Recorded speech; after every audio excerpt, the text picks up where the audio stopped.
Baik, selamat siang. Assalamualaikum warahmatullahi wabarakatuh, Pak Witono. Selamat siang Ibu Anin. Assalamualaikum warahmatullahi wabarakatuh. Nggih, Pak. Selamat datang di sesi coaching kali ini. Apa ini yang membawa Pak Witono sampai akhirnya masuk ke dalam sesi coaching kali ini, Pak? Terima kasih Ibu. Saya sebagai guru penggerak tentu akan melakukan aksi-aksi nyata. Namun demikian di sesi coaching ini tentu kami ingin menemukan hal-hal yang terbaik sehingga apa yang saya inginkan bisa tercapai tentu. Demikian Bu yang saya sampaikan. Iya, Oh, kalau boleh tahu hal baik apa dan tujuan apa sebenarnya yang ingin dicapai oleh Pak Witono ini, Pak? terima kasih. Jadi tujuan saya terutama adalah untuk bagaimana menyebarluaskan praktik baik, Baik. yaitu tentang belajar aktif atau pembelajaran aktif. Ya, Jadi yang ingin tujuan kita adalah bagaimana pembelajaran aktif itu bisa dilakukan oleh Bapak Ibu di sekolah, begitu. baik. Untuk selama ini bagaimana, Pak, untuk penyebar luasan praktik baiknya itu? Untuk penyebaran praktik baik, kalau saya kan awalnya memulai dulu.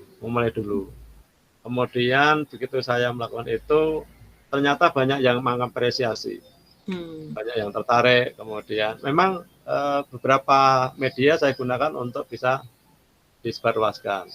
Ada forum kegiatan-kegiatan lewat MGMP dan sebagainya. Ini cara yang dengan informasi itu akhirnya menyebar termasuk di sekolah saya. Begitu Hmm. ada yang merespon, maka saya berupaya untuk eh, bagaimana supaya praktik baik pembelajaran aktif itu bisa dilakukan oleh Bapak Ibu. Baik. Nah, kemudian tujuan akhir yang ingin Bapak capai dengan adanya praktik baik dan penyebarluasan praktik baik ini tadi apa, Pak, yang ingin dikembangkan dalam mungkin 2, 3, dalam beberapa bulan ke depan begitu? Goal saya adalah pembelajaran aktif itu ya sebagian besar itu Halo? Halo? melakukan faktual. Artinya 8.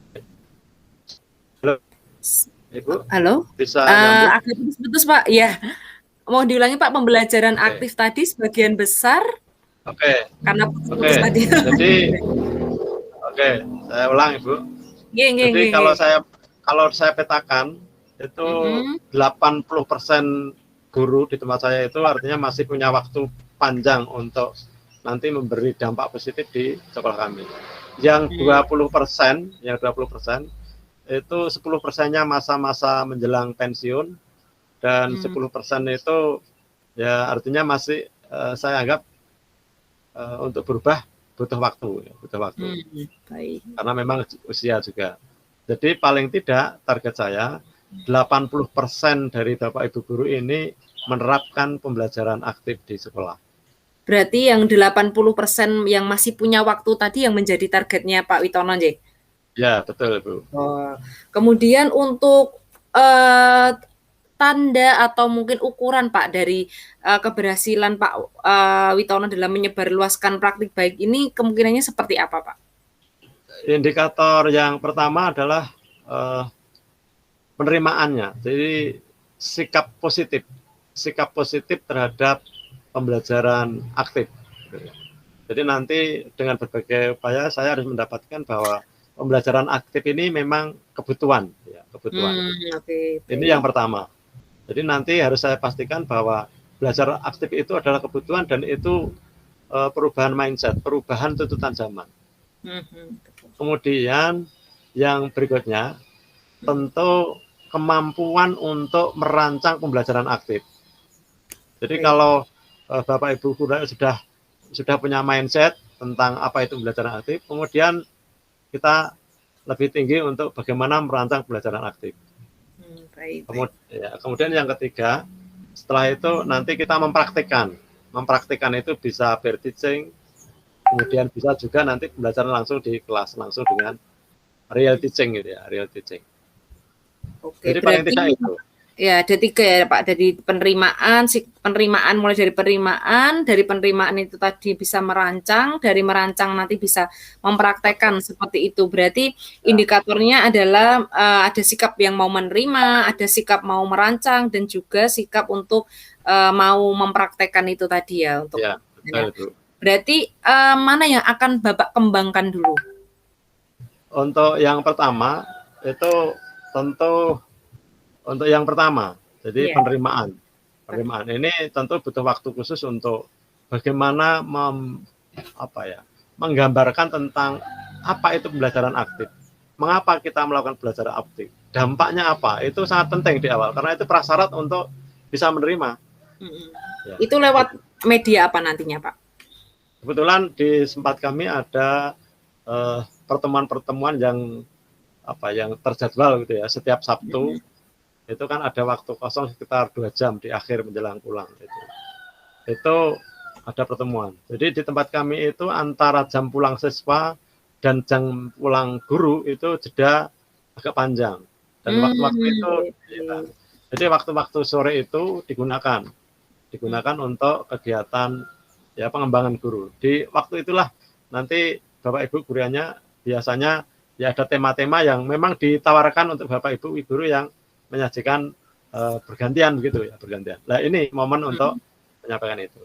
Oke, berarti sudah ada ini ya Pak, wadah untuk Pak Waitono untuk melakukan usaha agar dapat diterima si pembelajaran aktif Ya, ini. ya, ya. Kemudian apalagi Pak area yang ingin dikembangkan oleh Pak Witono?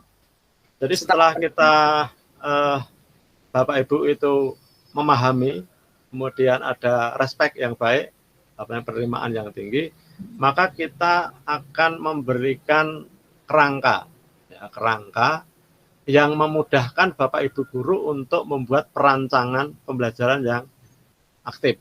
Karena kalau misalnya kita hanya memberi contoh-contoh, kemudian secara teks, kita tidak pernah memberikan contohnya hanya template. Betul. Karena ini di awal ya template-nya. Template itu hanya kerangka besar. Nanti dengan kerangka besar itu teknisnya, karena kan mata pelajarannya berbeda-beda. Saya hanya memberikan kerangkanya. Misalnya pembelajaran aktif itu apa toh? Pembelajaran yang dibutuhkan oleh peserta didik, kontekstual. Kontekstual itu seperti apa toh? Nanti di situ ada kegiatan-kegiatannya. Contoh lain misalnya pembelajaran itu anak harus mengalami sendiri, harus mengalami. Mengalami itu apa toh? Ya kalau pengen bisa naik sepeda, ya harus naik sepeda. Harus benar-benar naik sepeda. Kalau tidak kan proses belajar itu namanya bukan pembelajaran aktif. Iya. Nah, begitu ya. Iya. Kira-kira ada yang akan Bapak libatkan nggak ketika di fase merancang ini Pak, memberikan kerangka untuk perancangan, itu apakah semuanya itu akan dilakukan oleh Pak Witono atau mungkin Pak Witono akan melibatkan pihak-pihak yang lain untuk melakukan hal ini? Oh ya, memang untuk ini tentu saya membutuhkan teman lain supaya mungkin tidak bosan dan punya sudut pandang yang berbeda. Artinya tetap pembelajaran aktif, tetapi punya sudut pandang yang berbeda dari mapel yang sangat berbeda dengan saya. Tujuan saya hanya ingin memberikan banyak referensi bahwa pembelajaran aktif itu bisa dilakukan oleh siapapun dan untuk mata pelajaran apapun gitu. Baik. Itu temannya dari satu sekolah atau mungkin luar sekolah begitu, Pak? Kebetulan di sekolah lain. Jadi sekolah lain Di ini sekolah lain, ya kebetulan pernah mengikuti proses pendampingan yang lama dan punya pengalaman real gitu ya. Jadi nanti bisa saya ajak untuk ikut di sesi-sesi tertentu. Itu bisa ikut mewarnai gitu. Ya, baik Pak. Kemudian tadi sudah memberikan kerangka, lalu setelah mereka mampu merancang, apa yang Pak Witono harapkan dari para guru ini, Pak? Oke, setelah merancang tentu ini yang kadang-kadang kita ada kesulitan itu di sini. Ada kalanya Bapak Ibu itu ketika praktek itu kan saling istilahnya kue disik gitu. Oh, ya gitu ya, kadang-kadang gitu. Nah, ini memang pada saat ini kita tidak perlu memaksakan kehendak untuk ibu ini, tetapi kita sudah tahu ada Bapak Ibu guru kami itu yang mereka tanpa diberi tidak tanpa ditunjuk pun mereka akan berani ya. Maka di sini nanti butuh role ya, butuh contoh yang nyata, dan itu pendekatan yang lain bisa per mapel. Oh, mungkin dari Bu Eva yang siap, monggo. Dari yang matematika mungkin ada yang siap, monggo. Jadi beberapa contoh itu nanti sekaligus menggerakkan mereka. Oh, ternyata membuat perancangan itu mudah. Ketika kita sudah bisa membuat rancangan itu, siapapun yang melakukan itu mudah saja karena jelas, rancangannya jelas, kemudian tahap-tahapnya sudah jelas gitu. Butuh role model dulu gitu ya. Ya, betul. Kemudian untuk selanjutnya setelah mempraktekkan ada lagi Pak mungkin yang mau dikembangkan? Untuk pengembangan ini yang paling tidak kalah penting itu juga menunjukkan atau proses memberikan motivasi dengan cara menayangkan atau menyebarluaskan dengan banyak media. Jadi ketika Bapak Ibu itu praktek, itu kita rekam, kemudian kita bagi di WA, ya, di WA, kemudian diajak merefleksi. Paling tidak ketika ditayangkan itu nanti kita refleksi bareng-bareng. Nanti suasananya ramai gitu. Saya bayangkan nanti banyak ya karena sama ya. Oh, ternyata kurang ini, ternyata harus begini. Jadi nanti ada motivasi. Dan ya, ini memang butuh bantuan yang siapa yang ngerekam nanti dan sebagainya. Ini sebagai media untuk menguatkan saja, memberikan motivasi. Ya, jadi malah ada tambahan lagi ya tuh ya Pak. Jadi saling bertukar video, terus kemudian saling berefleksi, itu bisa menjadi ini juga ya, tambahan di area pengembangan juga. Menurut Pak Witono sendiri, apakah kegiatan seperti ini itu membutuhkan regulasi dari kepala sekolah atau bisa dilaksanakan tanpa regulasi dari kepala sekolah itu? Ya, untuk regulasi itu memang berkait dengan mindset dari kepala sekolah atau pimpinan. Ketika pimpinan itu memahami bahwa ini sangat penting, itu ternyata mereka justru memberi ruang seluas-luasnya. Kalaupun tidak ada pun dicari-carikan begitu. Yang terjadi di tempat saya begitu. Jadi, oh ini penting ini harus saya beri waktu kan di sini karena ini nanti akan membawa dampak yang baik gitu. Yang terjadi di tempat saya memang begitu. Begitu ada hal yang baik, dicari-carikan tempat untuk terus bisa berkembang. Oh ya, berarti dari segi kepala sekolah itu sudah mendukung dengan kegiatan ini apa ya, menjadi nilai plus juga. Kalau dari Pak Witono sendiri, apa yang menurut Bapak, Bapak yakin nih dalam diri Bapak sehingga pada akhirnya program yang Bapak sudah rencanakan ini mulai dari penerimaan, merancang, kemudian mempraktekkan hingga memberikan motivasi ini akan berhasil, Pak? Ini berkaitan dengan kepercayaan. Artinya kepercayaan itu dibangun dengan melihat keseharian. Bapak Ibu bisa percaya, bisa tahu itu kan karena keseharian mungkin mengamati, merasakan gitu ya. Dan memang saya kan pernah sering ikut lomba di tingkat nasional, sering, kemudian juga begitu kita melihat itu dampak ke anak juga begitu. Anak itu ternyata kok banyak terinspirasi dari Pak Witono, itu apa tadi gitu. Tanya gitu ya. Bahkan ada suatu ketika saya mengundang anak-anak yang pernah merasakan dampak pembelajaran saya, itu saya ajak untuk cerita gitu ya. Kemudian saya videokan gitu. Ternyata ini memberikan motivasi pada Bapak Ibu guru, apa yang dilakukan Pak Witono itu. Nah, dengan begitu kan ada kepercayaan. Maka dari situ saya bisa memulai, artinya itu pintu yang memudahkan saya untuk bisa menyampaikan pesan-pesan itu. Iya, berarti kemampuan Pak Witono untuk mengelola motivasinya anak-anak ya, memotivasi anak-anak, kemudian juga dengan keteladanan keseharian Pak Witono itu juga dapat menjadi talenta dan daya dukungnya Pak Witono. Selain itu masih ada lagi tidak Pak? Selain itu beberapa pengalaman mendampingi saya sejak tahun 2004 waktu kurikulum 2004 ya KBK, kemudian kurikulum 2006 itu. Di situ mulai sebetulnya berangkatnya regulasi tentang pembelajaran aktif itu mulai 2004. Karena nanti sudah mulai aspek-aspek tentang bagaimana keterampilannya, bagaimana pengetahuannya, bagaimana sikapnya, itu sudah mulai di situ. Meskipun secara tekstual belum belum dituangkan dan harus begini, enggak. Mulai 2013 sudah mengarah itu. Ya, 2013 itu. Nah, pengalaman ini kemudian terakhir saya mendapatkan pengalaman dari pendampingan dari pihak lain ya, dari Tanata Foundation itu memang fokus ke pembelajaran aktif. Selama 3 tahun mendampingi, saya menemukan mutiara-mutiara yang itu menjadi emas untuk disebarluaskan. Betapa manfaat pembelajaran aktif itu sangat penting. Ya, baik. Nah, tadi sudah Pak Witono sendiri menjelaskan tentang mulai dari tujuan, kemudian dari indikator-indikator keberhasilan hingga ke area pengembangan. Jadi apa yang dapat Pak Witono temukan dari coaching kita kali ini, Pak? Oke, kalau saya rangkum dari awal, saya ringkas bahwa pembelajaran aktif itu menjadi goal yang harus terwujud. Jadi bagaimana Bapak Ibu memahami pembelajaran aktif itu bisa terlaksana.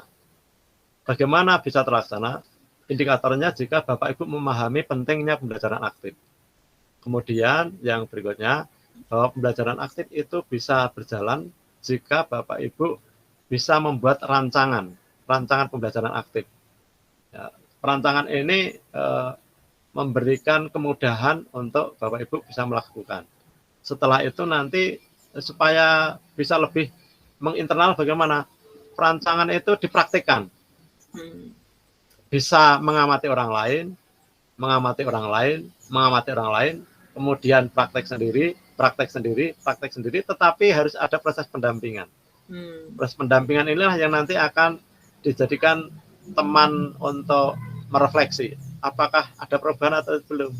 Ada peningkatan atau belum, sampai nanti pada pembiasaan bahwa inilah perubahan itu. Jadi merasa tidak akan mundur lagi itu karena apa? Karena ini adalah jalan. Mengapa saya harus mundur gitu? Karena ini sudah, ya, saya kira begitu Ibu. Iya, baik. Untuk pelaksanaan sendiri untuk setiap tahap-tahapnya Pak Witono merencanakan selama berapa ini Pak minggu, mulai dari penerimaan, kemudian ke kerangka, ke praktek, dan juga ke pemberian motivasi itu? Kalau di sekolah saya waktu 3 bulan itu saya kira sudah cukup. Oh, 3 bulan ya. 3 bulan untuk 4 fase itu ya Pak ya? Ya, 4 fase itu mungkin yang terbanyak adalah di pendampingan. Mungkin untuk fase 1-2 mungkin butuh ya 1,5 bulan lah. Ya 1,5 bulan. 1,5 bulannya praktek-praktek gitu ya. Oh iya, baik. Berarti penerimaan itu mungkin 2 minggu yang pertama, kemudian 1 bulan itu pemberian kerangka, terus mempraktekkan dan motivasinya itu dalam 1,5 bulan yang terakhir ya Pak. Baik, nanti untuk setiap tahap-tahapannya nanti kita akan bertemu lagi di sesi coaching berikutnya ya Pak ya. Terima kasih Pak Witono untuk sharing-nya hari ini, untuk coaching-nya hari ini. Semua pembicaraan ini bersifat rahasia, jadi saya tidak akan membagikan dengan yang lain. Ya. Terima kasih Bu Anin, semoga nanti apa yang saya lakukan bisa optimal, punya keyakinan yang kuat dan terwujud dengan baik. Amin, semoga diberi kelancaran ya Pak. Terima kasih. Assalamualaikum warahmatullahi wabarakatuh. Waalaikumsalam warahmatullahi wabarakatuh. Ya.